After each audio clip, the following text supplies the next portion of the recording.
우리 교회가 속해 있는 노회 안에 청북 지방회가 있는데, 우리 청북 지방회에 속해 있는 목사님, 장로님들과 지난 목요일 날에 그 원주 치악산으로 좀 가벼운 산행을 다녀왔습니다.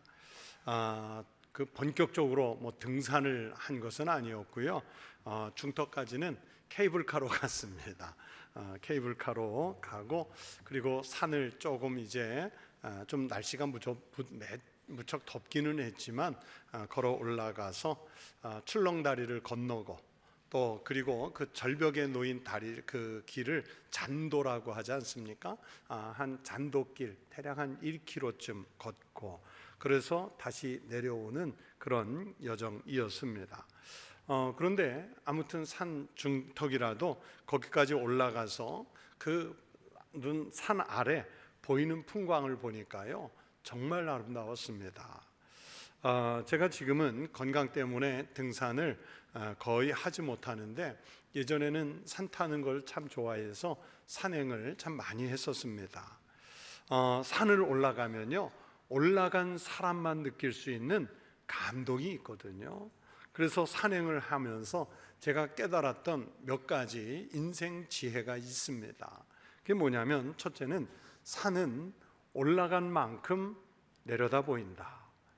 밑에서는 안 보이던 것들을요, 올라간 높이만큼 더 넓게, 더 멀리 이렇게 볼 수가 있습니다. 그리고 산행을 하면서 늘 깨닫는 것은, 산은 올라갈 때보다 내려올 때 더 조심해야 됩니다. 대부분의 산행길은 올라갈 때 사고 나지 않아요. 거의 다가 내려올 때 사고가 나기 때문에 우리 인생도 올라갔다가 이제 내려갈 때쯤 되면 그때 더 주의를 기울여야 합니다. 산은 오르막길이 있으면 또 반드시 내리막길도 있어요. 산이라고 하는 높은 곳을 향해 갈 때, 야, 저 높은 곳이니까 그냥 올라만 간다? 아니요, 올라가기 위해서 내리막도 있고 또 오르막도 있고, 올랐으면 또 내리고. 우리 인생도 항상 힘들게 올라가는 것만이 아니라, 올라가기 위해서는 내려갈 때도 있고 내려갔다간 올라갈 때도 있다. 이런 것들을 산에서 배우지요. 그리고 산이요, 정상에 서면 여기가 좋사오니 여기에 초막셋을 짓고 평생 여기서 살겠습니다, 아니잖아요. 아무리 정상을 잘 정복했다 할지라도요, 그 자리는 다음 사람에게 항상 비워주고 다시 내려와야 합니다. 우리가 인생을 성공적으로 살아서 꼭대기에 도달해도 그곳에 항상 머물 수는 없어요. 다음 사람을 위해서 잘 비워주고 내려올 줄 아는 사람이 미덕이 있는 것입니다. 그렇게 산을 오르다 보면 참 많은 것을 보게 하고 인생을 많이 생각하게 하는 그런 즐거움이 산행에 있습니다.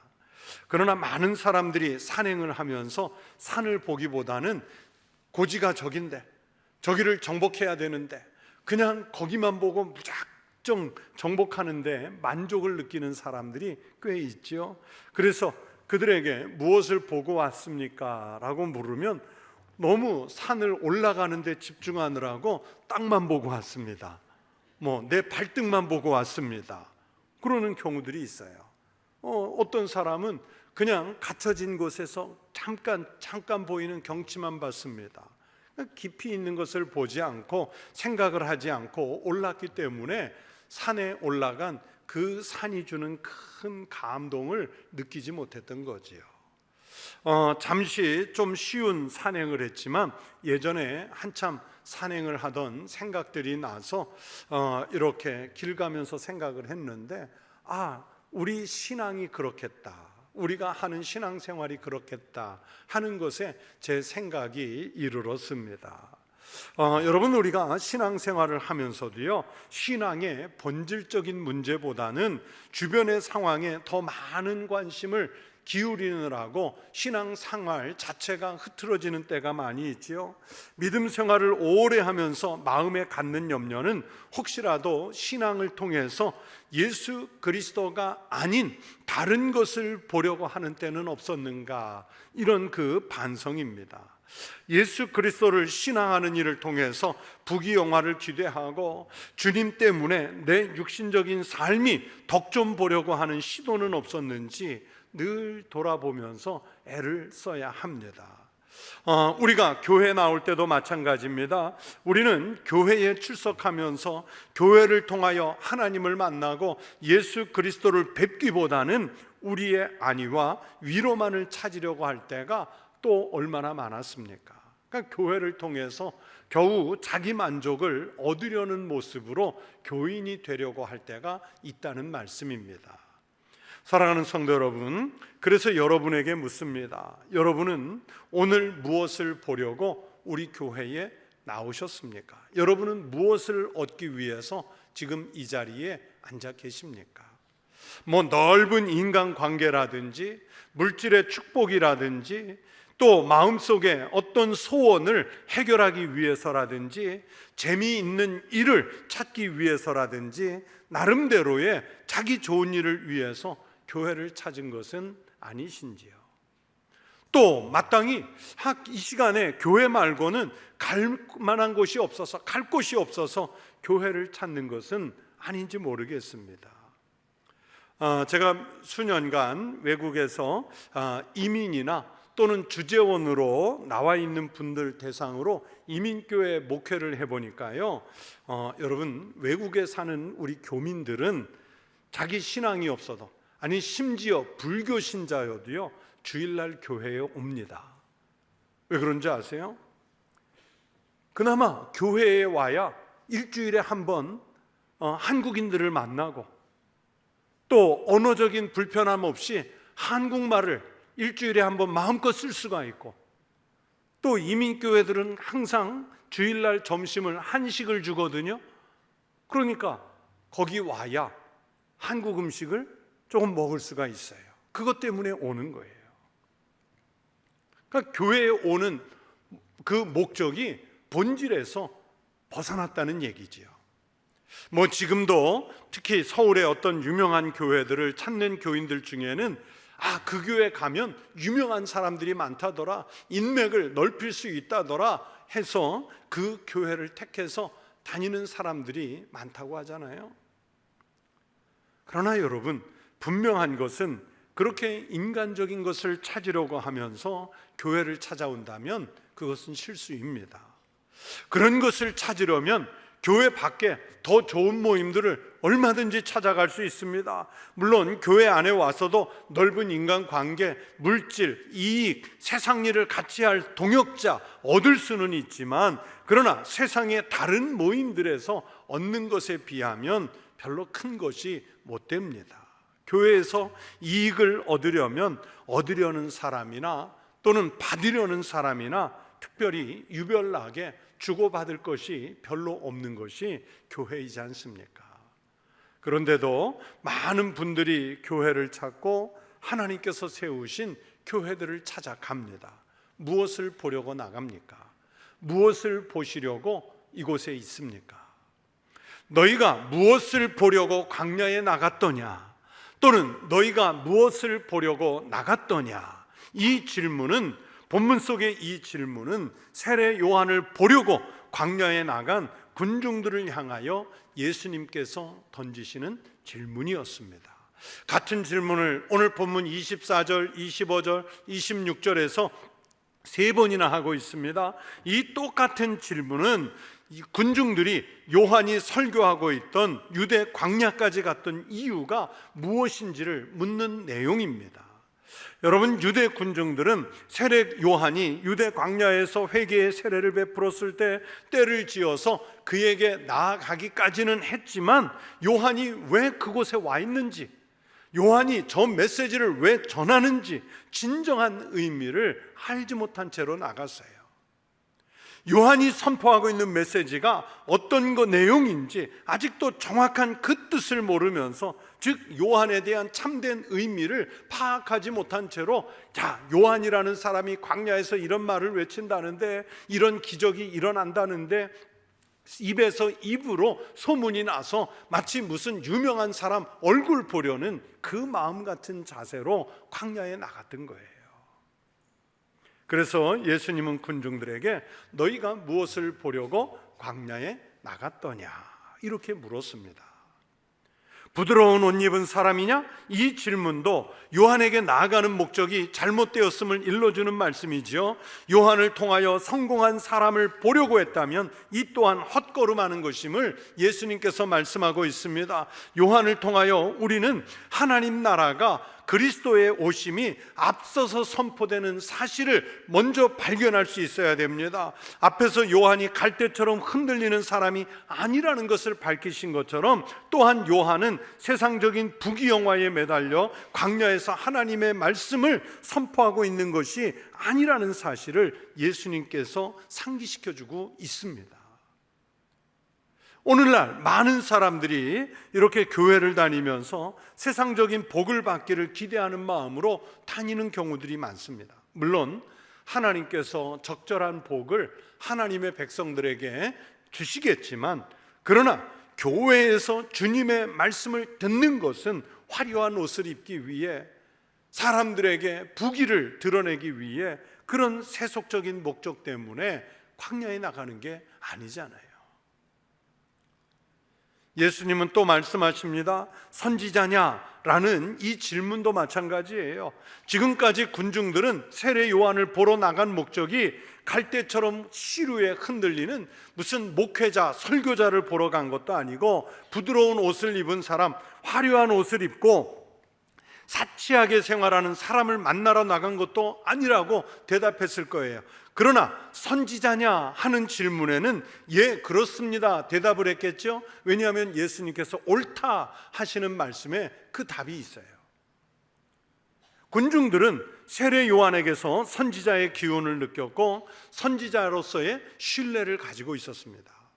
이스라엘 백성들은요, 구약 성경의 말라기 선지자 시대부터 예수님이 오실 때까지 약 400년의 시간이 있었는데, 이 400년 동안 선지자가 없는 암울한 시대였습니다. 그래서 이 시대를 신학에서는 신구약 중간시대라고 하고, 이스라엘 전 역사에서 선지자가 없던 이 신구약 중간시대 400년을 암흑기라고 말을 합니다. 그래서 이스라엘 백성들은 지치고 상한 자신들을 위해서 메시아 그리스도가 오신다는 소식을 전해줄 선지자를 기다리고 있었단 말입니다. 그때 나타난 이가 바로 세례자 요한이었어요. 세례 요한이 광야에 거주하면서 권력이나 부에 아부하지 않고 또 생명을 빼앗길지도 모르는 상황에서도 하나님의 준엄한 메시지를 두려움 없이 전하는 것이 선지자를 기다리던 이스라엘 백성들에게는 아주 시원한 청량제 같은 음료의 역할을 했어요.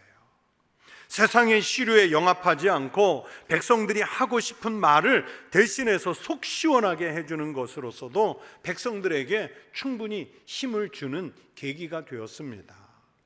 여러분, 우리도 그렇잖아요. 내가 하고 싶은 소리를 누군가가 대신해서 외쳐주면 통쾌한 감정을 느낍니다. 내가 하고 싶은 말이 있는데, 그런데 나는 용기가 없어서 못하고 있는데 누군가가 갑자기 나서서 SNS에 대신 써주면 막 확 공감이 되고 거기에 엄지척 대리만족을 느끼면서 댓글을 달아주기도 하고 그럴 경우들도 있잖아요.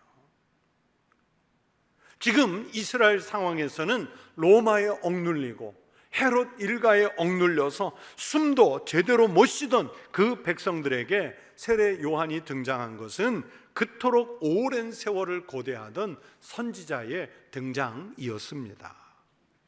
사회의 병적인 요소들을 질타하고 왕을 향하여 시원하게 욕을 해대는 이 광야에 서 있는 세례 요한의 모습은 바로 백성들이 400년 동안이나 넘게 기다리던 선지자의 모습이었단 말입니다.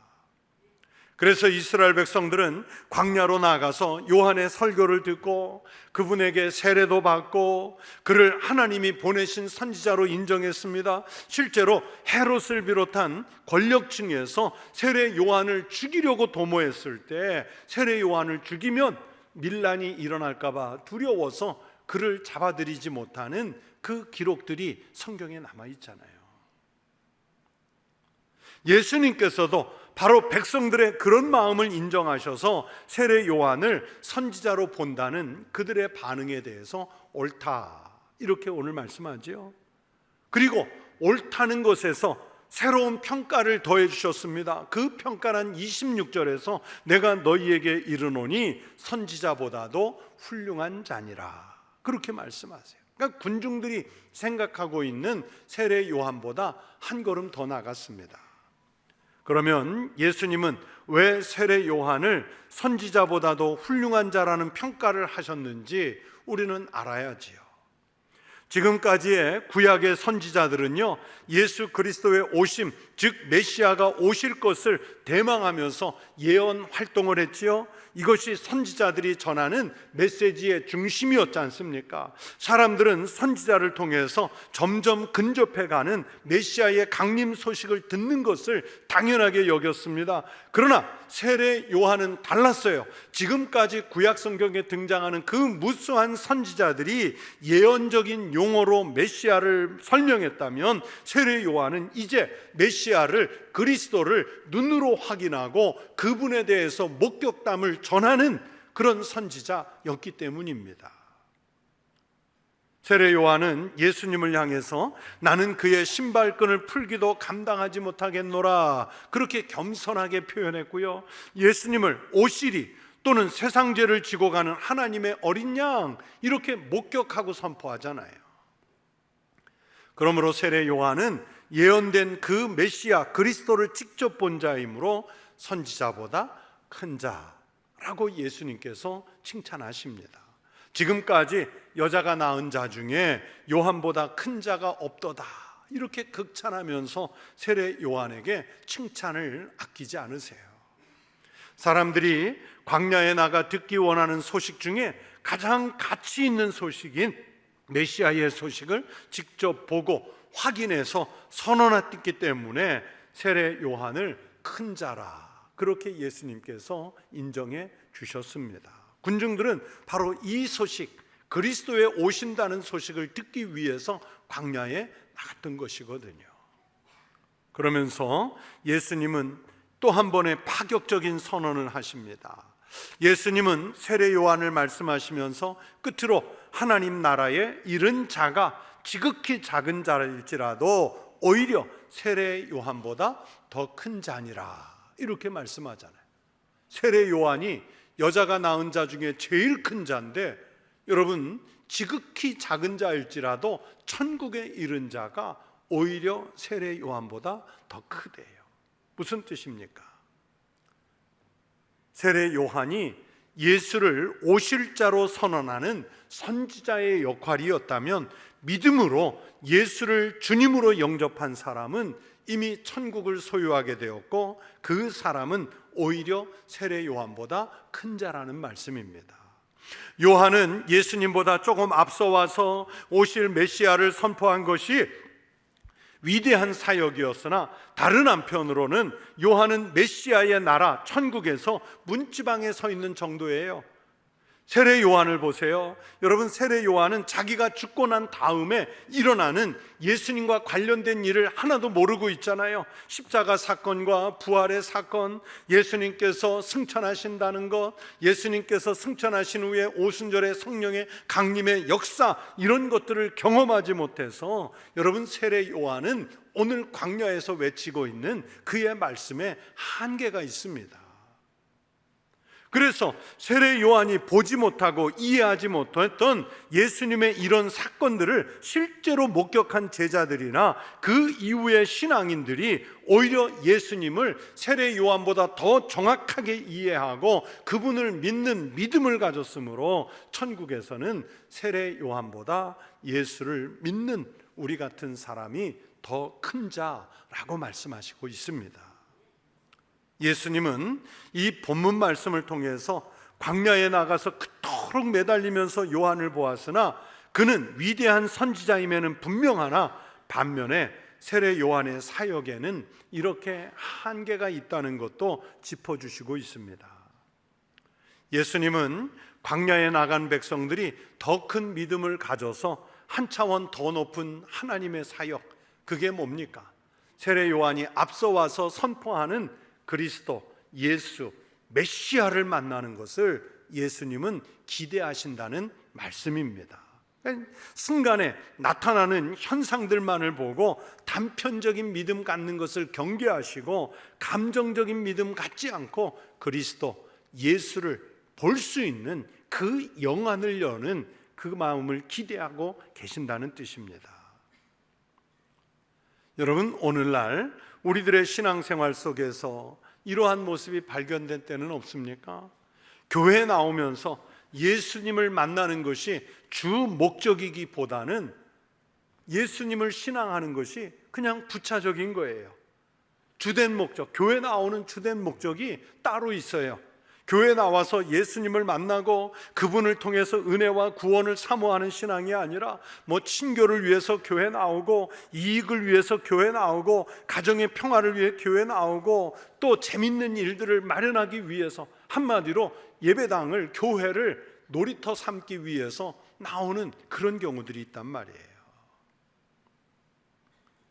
얼마 전에 무슨 드라마를 보는데 며느리인지 딸인지 모르겠는데 자기 어머니 보고 그러더라고요. 어머니, 심심하시면 동네 교회 좀 가보세요 그러더라. 교회는 여러 가지 프로그램이 있대요 그러면서. 그러니까 예수 만나러 교회 가라는 게 아니라 동네 프로그램 가보라고 교회 가라는 거예요. 부차적인 거죠. 예수님이 중심이 아니라 내 관심사가 중심이 되면 여러분, 이것은 신앙의 본질을 잘못 짚은 거예요. 교회 생활이 익숙할수록, 신앙생활이 익숙할수록 오히려 교회가 예수를 만나는 곳이 아니라 그냥 놀이터 되는 거예요.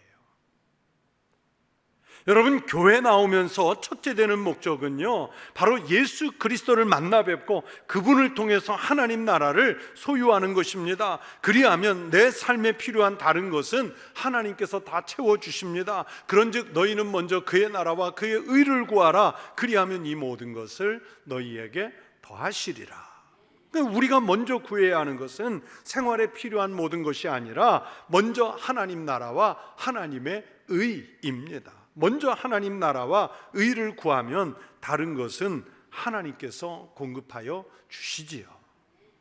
그런데 우리는 본말이 전도돼서 바른 믿음을 보지 못할 때가 종종 있단 말이에요. 이 시대에 많은 사람들이 예수를 믿는다면서 노리는 이 반대급부를 기대한단 말이에요.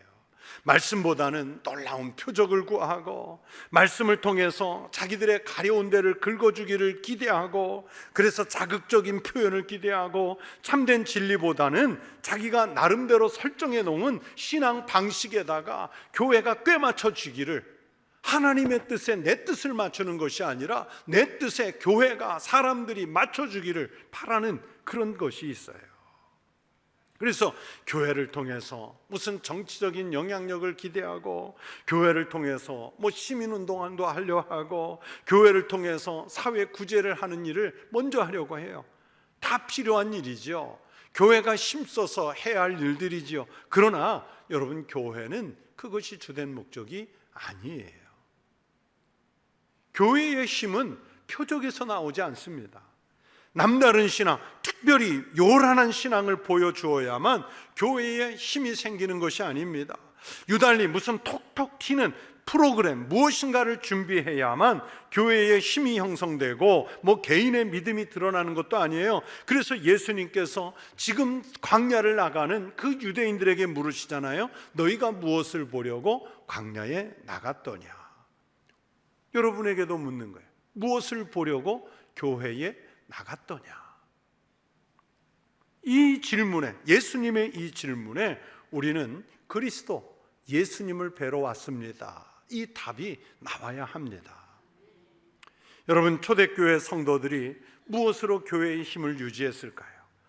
오늘날처럼 황금 만능주의에 빠져서 교회에 무슨 금력이 있다든지, 아니면 권력층이나 아니면 사회에 어떤 명망 있는 사람들이 나서서 그리스도인들이나 교회를 보호해 주었기 때문에 교회가 보존되었던 것이 아니잖아요. 초대교회 성도들을 구성을 보면 돈도 없고 줄 없고 무식하고 천박한 사람들이 대다수를 이루었습니다.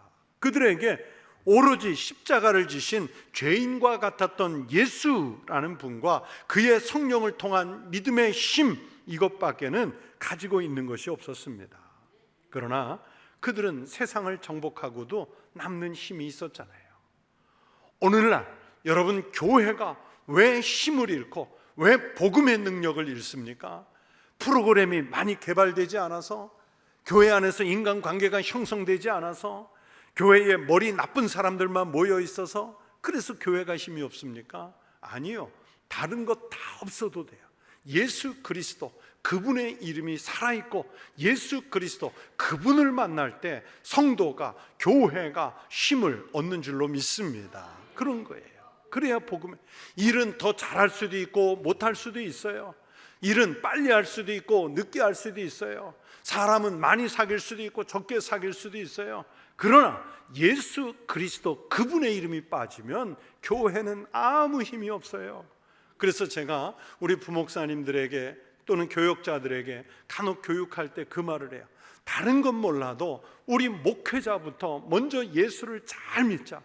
목회자가 예수 잘 믿는 것에서 흔들리면요, 아무것도 아닌 거예요. 큰 바람에 흔들리는 갈대가 되는 거예요. 그건 성도들도 똑같은 것이지요. 여러분, 오늘날 우리의 신앙과는 분명히 뭔가가 잘못됐어요.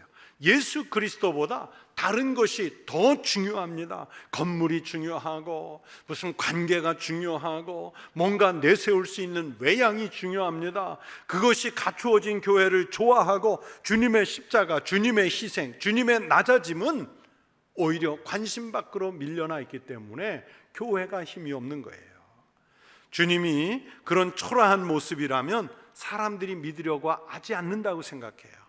그래서 현대 교회들은 예수 그리스도를 보게 하려는 것이 아니라 세속적인 성공을 교회가 자꾸 보여줘야, 성공한 사람들이 교회 안에 많아져야 교회가 힘 있는 줄로 착각을 해요. 뜨거운 믿음의 사람 파스칼은 팡세라는 책에서 이렇게 바르지 못한 그리스도인들의 신앙을 책망했습니다. 진정한 기독교인은 거의 없다. 믿는 사람들은 많이 있지만 미신에 의해서 믿고 있다. 여러분, 믿음이 있다고 하면서 혹시 이 자리에 나와 앉아 계시면서 미신을 믿는 신앙으로 앉아 계신 것은 아닌지요? 누가 진정한 그리스도인이겠습니까? 화려한 옷을 입은 사람들이 아닙니다. 자기 이익의 유리함이나 불리함에 따라 생각이 갈대처럼 흔들리는 사람이 아닙니다. 예수 그리스도에게 속하여 예수 그리스도의 뜻을 준행하는 이가 진정한 그리스도인입니다. 우리 교회와 성도들은 분명하게 교회에 나오시면 예수님만을 바라보는 성도 되시기를 축원합니다. 우리는 세례 요한보다도 크고 분명한 믿음을 소유하기 원합니다. 우리들이 열심히 교회 출석해서 여러분 무슨 부귀영화를 보겠습니까? 우리가 무슨 세상적인 힘들을 얻을까요? 교회는 어떤 이들의 사상적 움직임을 위한 도구도, 출세를 위한 디딤돌도 아닙니다. 어떤 세력을 확장하기 위해서 모이는 것도 아닙니다. 교회는 오직 온전한 믿음의 주, 우리 주님 예수 그리스도를 만나는 장소여야 할 줄로 믿습니다. 온전한 믿음이 고백되는 곳이어야 합니다. 오직 하나님께만 영광을 돌려드리는 처소여야 합니다. 교회에서 다른 것 보려고 하면 실패할 수밖에 없습니다. 성도 여러분, 우리가 광야에 같은 세상에 나가 살아가지만 이 험난한 세파에 부딪히면서 살다가 정말 구원자이신 우리 주님 예수님을 보기 위해, 예수님을 만나기 위해 이곳 교회로 발걸음을 향하는 성도들이 되시기를 축원합니다. 그러면 주님께서 만나주시고 주님께서 죄를 용서해 주시고 주님께서 영원한 생명을 복의 선물로 주시는 교회 공동체가 될 줄로 믿습니다.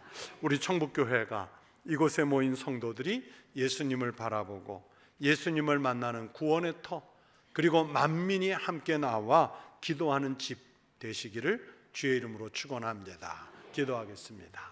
하나님 아버지, 감사합니다. 오직 믿음의 주요 온전케 하시는 이, 그래서 우리를 생명으로 살리시기 위해 직접 보내주신 예수 그리스도, 그분을 만나는 교회가 되게 하시고 그분을 만나기 위해 온 힘을 기울이는 우리 모든 성도가 되게 하여 주시옵소서. 예수님 이름으로 기도하옵나이다. 아멘.